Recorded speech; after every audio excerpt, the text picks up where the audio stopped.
शासनपति प्रभु महावीर स्वामी को हम वंदन करते हैं। सभी गुरु भगवंतों को तिकोते के पाठ से वंदन करते हैं।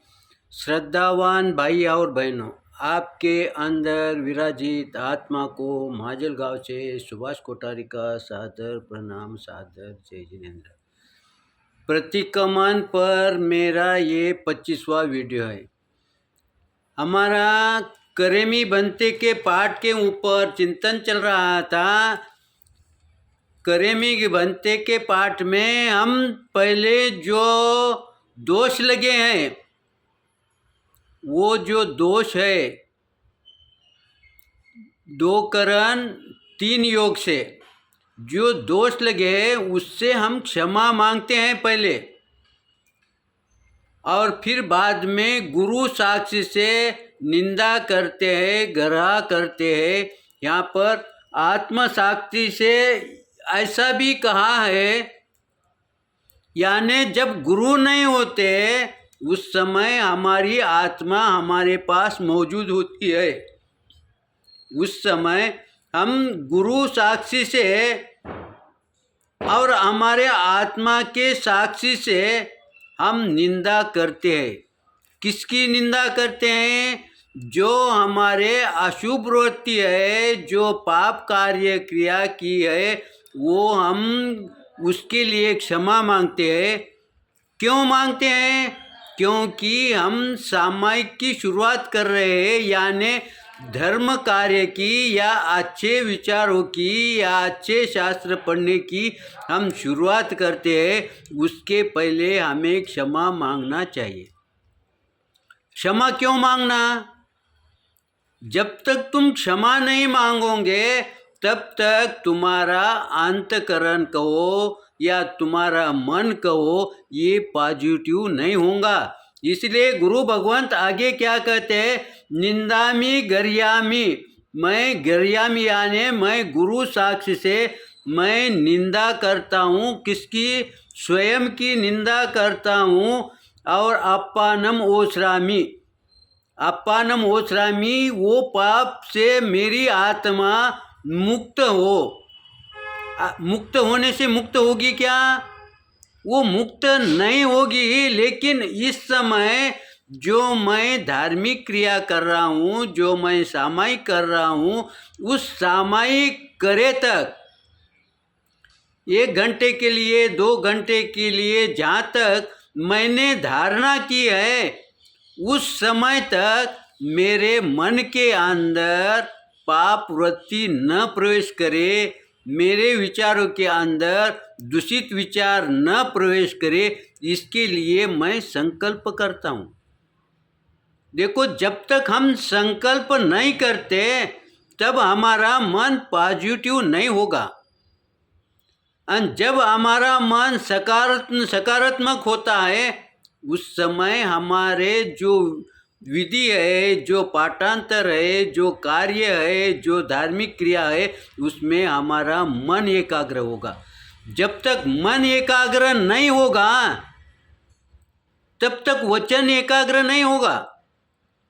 क्योंकि हम धार्मिक कार्य करते करते कभी कभी हमारा क्रोध जागृत होता है, और उस क्रोध के वजह से हम क्रोध तो नहीं कर पाते क्योंकि हम नियम में है। इसीलिए हमारी जो वाणी है ना, वो वाणी में थोड़ी सी कठोरता आती है, कठोर बनती है।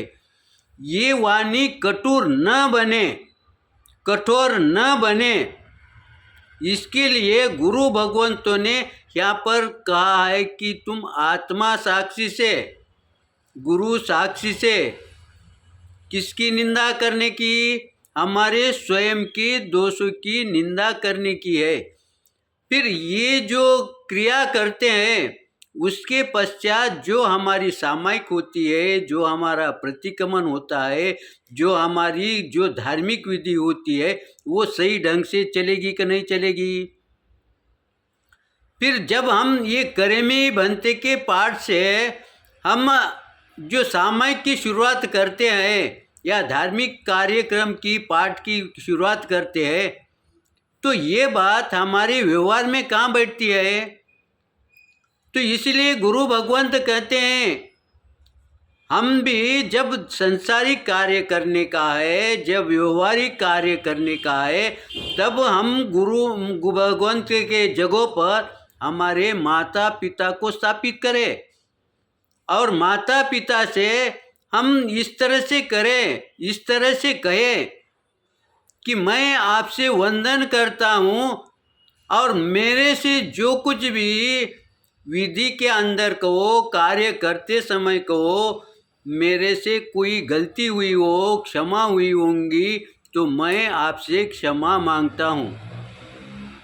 और ये क्षमा मांगने के पश्चात फिर तुम माता पिता से कहो कि मैं आज ये कार्य करने का इच्छा रखता हूँ, ये कार्य मुझे करना आवश्यक है। उस समय तुम माता पिता से कहो। लेकिन आज हालत ऐसी हो गई है कि हमारे माता पिता को पता ही नहीं चलता कि मेरा बच्चा, मेरी बहू, मेरा पोता पोती क्या कर रहे हैं। बाहर वाले को पता है, लेकिन घर के अंदर, परिवार के अंदर रहने वाले को इसका पता नहीं है। फिर इससे क्या होगा? तुम्हारा परिवार अशांत होगा। फिर परिवार अगर अशांत नहीं होना है, अगर परिवार के अंदर शांति लाने की है, तो तुम्हें क्या करना पड़ेगा? तुम्हें करेमी बनते, यानी मैं करता हूँ। क्या करता हूँ? ये माता पिता, मैं ये कार्य कर रहा हूँ, ये कार्य की मुझे शुरुआत करने की है।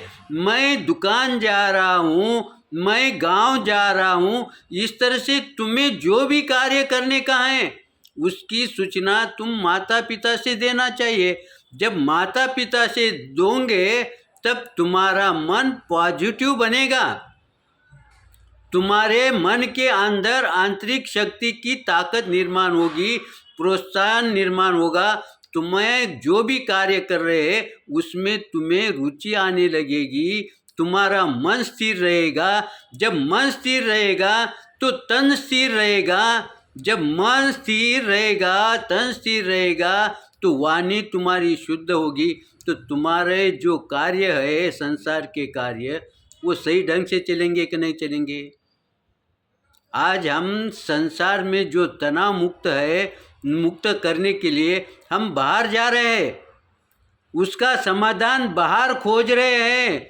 लेकिन गुरु भगवंतों ने इसका समाधान हमारे शास्त्र के अंदर, हमारे सामायिक के अंदर, हमारे प्रतिक्रमण के अंदर उन्होंने दिया है। लेकिन ये बात हमारे कब ध्यान में आएगी? जब हम उस पर चिंतन करेंगे। आज हम चिंतन नहीं कर रहे हैं, हम रट रहे हैं। हम वो जो क्रिया है ना, वो करना है इसलिए कर रहे हैं। लेकिन मेरी ये जिम्मेदारी है, मेरा ये कर्तव्य है, ये मुझे करना है। इस ढंग से हम वो करते हैं क्या? यदि हम उस ढंग से अगर चिंतन मनन करेंगे तो हमें वो राह दिखेगी। उसके दोषों के कारण हमारे नज़र में आएगा। हमारे ध्यान में दोष आता है, लेकिन उसका कारण ध्यान में आ रहा है क्या? जब तक उसका कारण ध्यान में नहीं आएगा, तब तक वो दोष दूर होगा क्या? इस तरह से गुरु भगवंतों ने इस करेमी बनते के पाठ से हमें ये सूचित किया है कि तुम धार्मिक क्रिया करो, चाहे संसारिक क्रिया करो। वो क्रिया करने के पहले तुम्हें किन किन बातों का ध्यान रखना चाहिए? उन बातों का ध्यान रखकर वो कार्य अगर तुम करते रहेंगे तो तुम स्थिर बनोगे और तुम्हारा कार्य सही दिशा में संपन्न होगा, चलेगा।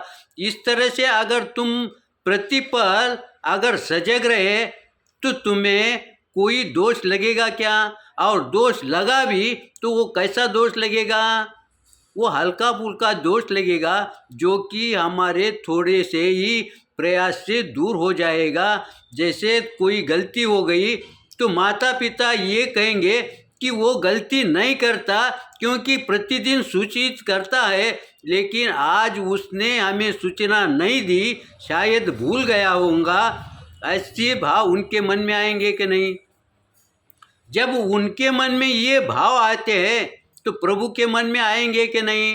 अनजान में हम भूल हो सकती है, वो भूल को क्षमा मिलेगी कि नहीं। क्षमा नहीं मांगते हुए क्षमा मिलेगी, लेकिन समय को देखते हुए हमारे चिंतन के अंदर कुछ विपरीत आया होगा तो आप क्षमा करेंगे, सही आया होगा तो लाइक करेंगे, शेयर करेंगे।